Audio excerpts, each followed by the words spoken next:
Rouler à 90 km/h sur cette route départementale, ça ne sera bientôt plus possible. Au 1er juillet prochain, toutes les routes secondaires à double sens et sans terre-plein central seront limitées à 80 km/h. Une mesure décriée par la majorité des automobilistes rencontrés aujourd'hui. Ça ne va rien apporter du tout.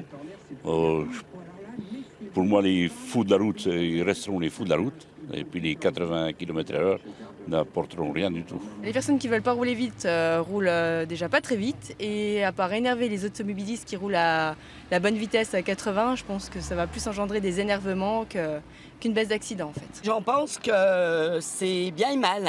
Dans des endroits vraiment où c'est qu'il y a des accidents, qui c'est dangereux, c'est bien. Mais ailleurs, ça ne sera pas bien. Certains craignent que la baisse de la vitesse amène encore plus d'accidents, notamment sur les routes de Saône-et-Loire, très empruntées par les camions. Pourquoi plus d'accidents ? Les camions nous poussent à 80. C'est ça le problème. Pour moi, il y aura plus d'accidents. Dans le département, il y a eu ces 10 dernières années 310 tués sur les routes secondaires. Sur la RCEA, connue pour être la plus accidentogène de France, les travaux se poursuivent pour une mise à 2 fois 2 voies avec terre-plein central. Mais pour faire baisser la mortalité sur les routes, le député Rémi Rebeyrotte a insisté en commission des lois sur 17 autres mesures voulues par le gouvernement.